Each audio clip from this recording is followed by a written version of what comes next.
Hey, I'm Kristin, and this is Locked in the Closet, a podcast where my friends and family come on and tell me stories about true crime, paranormal, urban legends, and all things spooky.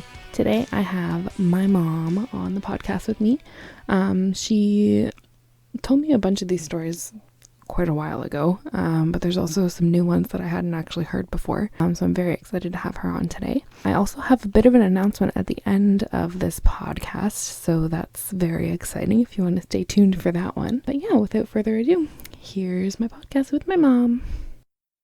I can't remember how old you were, but I remember being in either Target or Zellers, and we were in one aisle, and you mentioned something about, I think it was seeing the shadow people. The shadow. When I was driving. No, you were younger than that. The one in the house? I'm thinking it was when we first moved into 47, and you used to talk about seeing, it was almost like I'm remembering like somebody with one of the spiky hairdos. Yeah. In the hall. With a knife. With a knife, yeah. Yeah. You mentioned that, and I was surprised, but then told you about how my grandmother was born, and back then they used to say with a caul. I think it just meant she was born in her amniotic sac. Mm-hmm. But that used to be a sign of supernatural stuff, like being able to see stuff. And she apparently could always see people who had passed. Weird, eh? Like family members and stuff. So, if I'm remembering right from what Mum said. But back then, too, they used to have, like, your wake was in your living room. Oh, yeah. I don't know that I could do that. I know, I actually follow this one girl online. She's a mortician, I guess. Mm-hmm. But she does, alternative forms of it. And, they do a lot of, home stuff. And I'm like, well, that's interesting. I don't think I could do it. I don't Thinking back at it now, the house that I grew up in was, the funeral home for... Well, it wasn't really a funeral home, but they had the wake for my grandfather there. And... for other members of Grandma's family, she had a baby that passed away at 9 months before Mom was born. Yeah, from pneumonia, I think it was. And I'm pretty sure the only picture she had of her, and she had that hanging on her bedroom wall till the day she died, was a picture of Thelma in her little casket. Yeah. Yep, only picture she had of her. That's so sad. Very sad, but 9 month old too. 9 months old. Imagine. Yeah. No, couldn't. Yikes. Couldn't, but yeah, Grandma's place was apparently known in the hobo world of being a safe house. Mm-hmm. I remember seeing, it wasn't a basement, it was a cellar. Mm-hmm. So apparently way back there was a trap door in our little pantry that you could go down to the cellar with. Ooh. Once I was born, that was all covered over and stuff. The only way you could get there was to go outside. Like Wizard of Oz type cellar kind door? Of, but it didn't have the flap door on the side. It had an actual door, and then when we used to keep it locked because people would go down there. Yeah, I bet. Peterborough. Yeah, exactly. So you'd unlock, open the door, and then go right down into the basement. That's where I used to keep my bike so it didn't get stolen. But yeah, but I remember there were markings in the concrete, and it was I don't know if she let hobos sleep down there or what, God. But they would etch stuff. So apparently there was this whole secret language, which is really kind of interesting. Yeah, that is interesting. Look a little bit more into it. But, if somebody needed a place to sleep or they needed food, they knew that they could go there and she would feed them. Mm. So, that's very nice, but also so dangerous. I know. Well, you're also looking, Grandma was born in 1895 or 1885? 1895, I think. So, yeah, Nanny was born in 30. Yeah, Mom was born in 1930, so... Yeah, that's about right, 35. Yeah. So, yeah, so it was probably, I don't know if it was before Grandma was born or not, but her mom was born. But anyway. Weird. Anyway, interesting, eh? Yeah. But don't like that. No. But she used to see people. I remember she also used to have seizures, but back then they were called convulsions. Oh. So she was in the hospital quite a few times for that, but always... Either before or when she was in the hospital, she would see people. Oh, really? She would see, I don't know if it was her husband. Oh. Grandpa died before I was born, a year before I was born, so like 1962, something like that. But yeah, I remember Mom saying, you know, it's not unusual for her to talk about talking to her husband or her. Oh, that's so weird. Yeah. I couldn't imagine being in a hospital and being able to, like, see dead people. Oh, could you imagine? Like, they'd be everywhere. You'd have to be able to turn it off. Yeah, which I don't think you can. Because if you could, I would. Yeah, I think you'd have to be able to, because could you imagine? You wouldn't be able to go anywhere without people. No. Yeah. It's like those shows, which I'm sure are partially phony, but... Oh, probably, but... They're just, like, out and about, and I see... Yeah. Dead people. Yeah, you never know. I mean, that psychic that we went to... Chip Coffee, yeah. I love him. He's so cute. Yeah. That was pretty interesting. It was. And pretty really accurate. Good. I still have it all written down. Because I remember when we were driving home, I was, like, frantically... oh my god, I'm going to forget all of it. Yeah, that was crazy. The fact that he almost... Well, Nanny almost word for word said a conversation that I had with Tam a couple days before that proved to me that he's not. Well, and like the hand thing, like he was like, when he was talking, he was like scratching his hand with his hand, and I remember her doing that. Yep. I wish I knew which hand it was, because she used to always say, if it's your right hand, you're going to owe money. If it's your left hand, you're going to get money. I think in that case, it was probably the right hand. Not made the money since then. Yeah. Oh my goodness. Yeah, it was pretty cool. Yeah, that one was really cool. Pretty cool. But yeah. The one thing that stands out for me is the night of the day that my dad died. Mm-hmm. So I was 12. So he died the day before I turned 12. Mm. Now, I had an appointment after school that day, and I had rode my bike to it. Can't remember if I knew that Mum and Randy had gone to Toronto because they needed to see Dad or something, because he had been in the hospital for months. Mm-hmm. But I went to the appointment afterwards, and the lady I went to see came out of the office, and I could see that she had been crying. And she had said that Mum needed to see me and Randy was coming to get me. Oh, jeez. I'm like, well, I rode my bike. I can just ride my bike home, but I want to have my appointment first. And she said, no, they're going to come and get you now. I'm like, okay, whatever. So I went outside to wait, and Randy pulled up in Dad's car and loaded my bike in the back. And while he was loading my bike, I saw Dad's suitcase in the back. Oh. So I thought, Dad's home. Yeah. So then Randy, I think he was 19, had to tell me that Dad had died. Oh. So that was not a very... I mean, I still feel bad for Randy for having to tell God, me that. Yeah. Like, that's... And especially, like, you thinking that he was coming home and... Thinking that he was coming home and then having that kind of squashed. Yeah, big time. Yeah. Yikes. But anyway, so there was so much going on at the house that night, you know, with all the things that Mum had to get planned and everything. So Barb, Randy's fiance, had said, you know, why don't I just take her and she can spend the night at my place? So that's what I did. I went up to Barb's parents' place for the night, because they were always really good to me, Betty and Jim. Anyway, I went to sleep, and I remember, Barb's bedroom was in the basement, and I was sleeping in the spare bed down there or on the couch or something like that. But I remember waking up in the night and Dad was there. Mm. He was sitting on the end of my bed. And he said, I just want you to know that I'm okay and you're going to be okay. Yeah. And that, you know, when it's your time, I'll be there for you. Oh. You wouldn't think it'd affect you 45 years later. I wouldn't think it would affect me. Yeah. Jeez. Anyway, so I know that... How did I know we were going to cry? I know. I know that there's something after. Yeah. No idea what it is, but yeah. Anyway. Oh, Jesus. Yeah. Anyway. So that was... I remember when I went home the next day I think I told Barb and Betty about it in the morning. And they kind of looked at each other like, okay. Get her out of here. Yeah. But I don't know if my family ever believed me, but I mean, it's still... Well, clearly it was real to you. Oh, it was. It was. But yeah, it was interesting. You know, but nothing ever since. I often wished that I would have some kind of... Didn't you say sometimes you could, like, smell... Oh, yeah. At different times, I've smelled... He used to wear Old Spice. Yeah. And I don't know if it was, like, somebody walking by and I would smell the Old Spice and get this overwhelming, you know... quick pause because I feel like I need to explain this next part a little bit. When we were in the middle of recording, it sounded like a cat jumped in the corner of the room, but the cat was not in the corner of the room, so that's why we're a little bit confused in this next part. Okay, bye. Is the cat in here?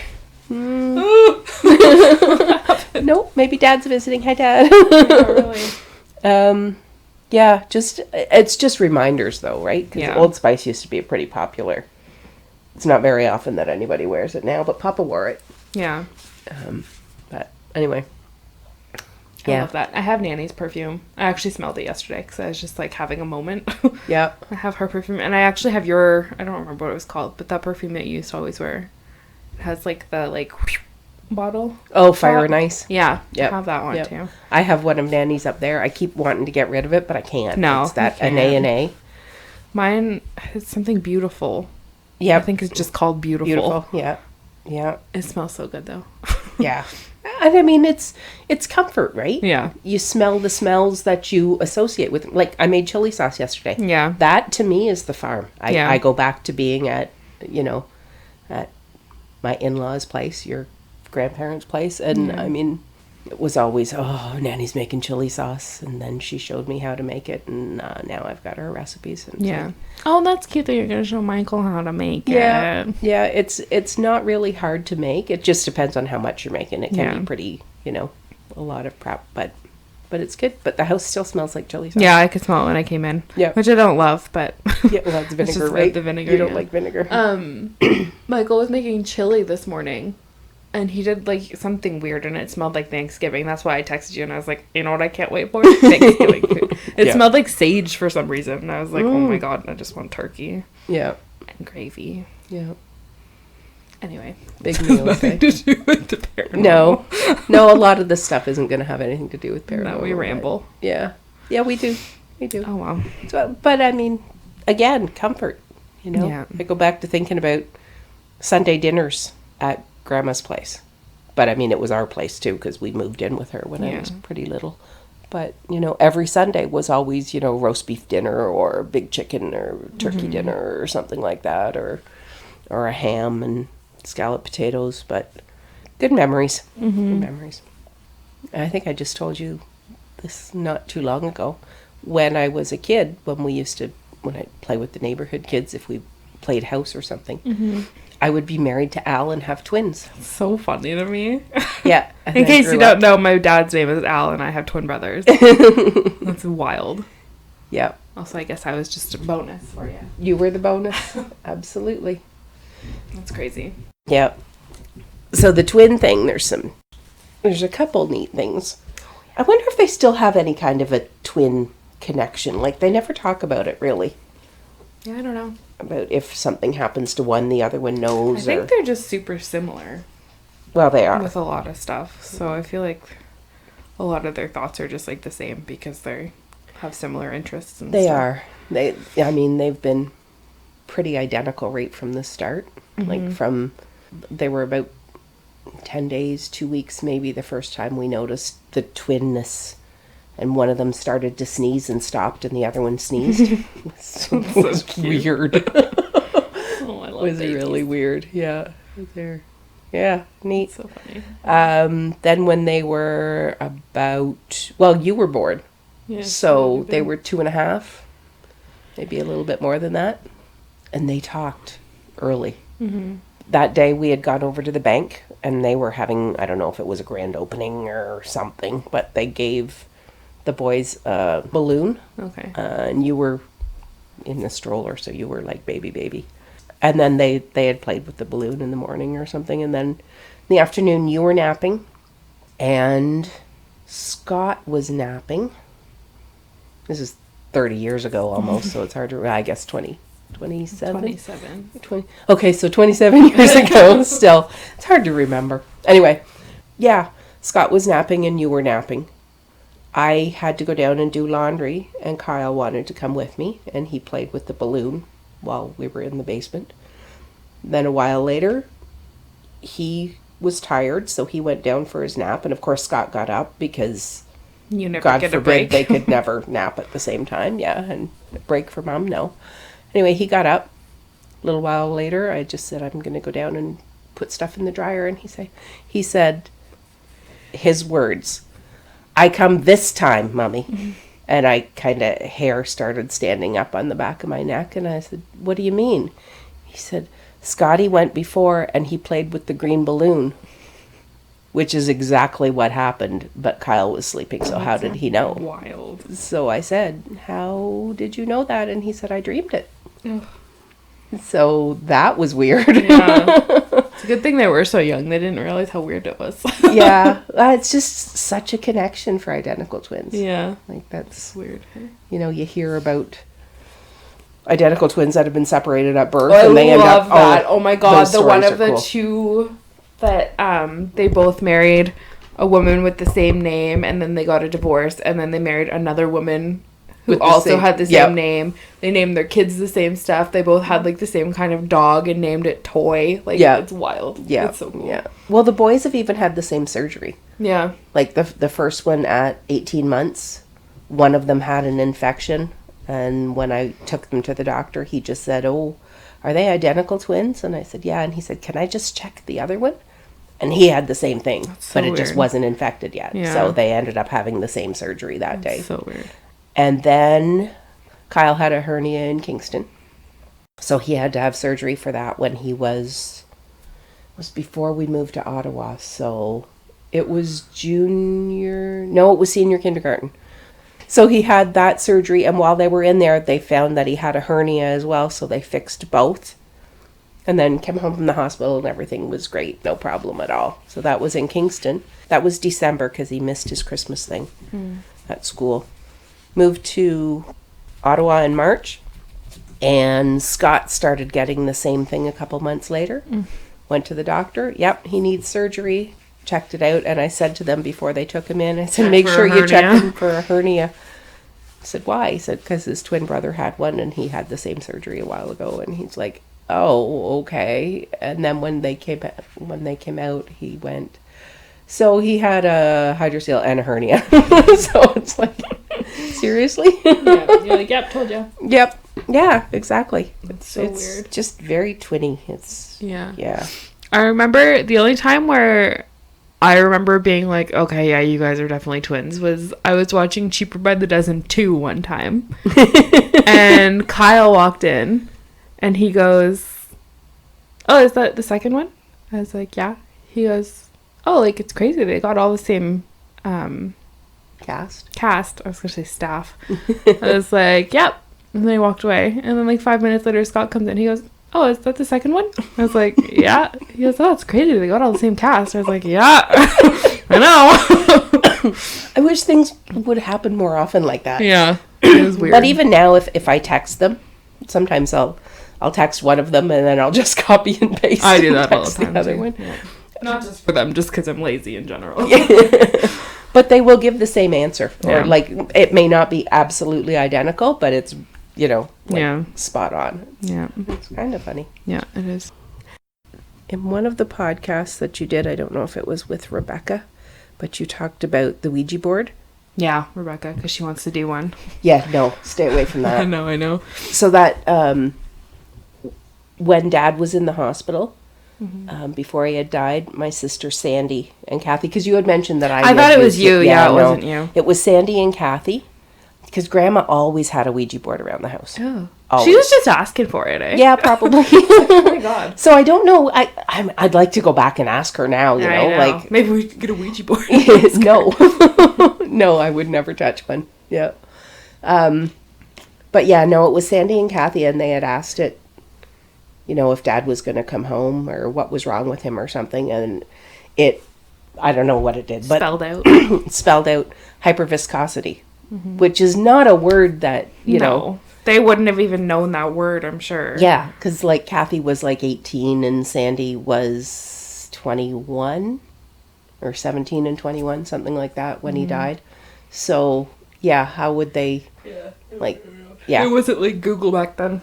No. A while ago. No Google back in 1975. No, so yeah, but that was, and when they told me that, I remember Sandy was also one that was quite into the paranormal and stuff. She would read stuff And then I remember her saying, no, I've gotten rid of all of it.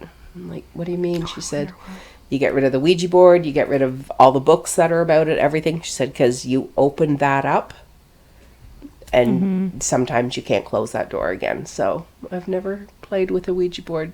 I wonder if something happened that she didn't tell you about. I wonder, because she was always really interested in that. Yeah. So there was probably more to it. Yeah. But I wonder if Aunt Kathy would know. I don't know. It might be worth asking her. Yeah. There must have been something if Aunt Sandy was like, nope, done. Yeah, I think so. I really do, because she was, like I say, she was really into it. Mm-hmm. She had books and all kinds of stuff, you know, about witches and then afterlife and all of a sudden it was gone. So yeah. I think something happened. Like, I don't know. She moved out probably a year or two before Dad died, and then after Dad died, she moved back home. Mm-hmm. But it was like while she was moved out. So maybe she was getting a little bit more into... Maybe. Just took it too far. Maybe.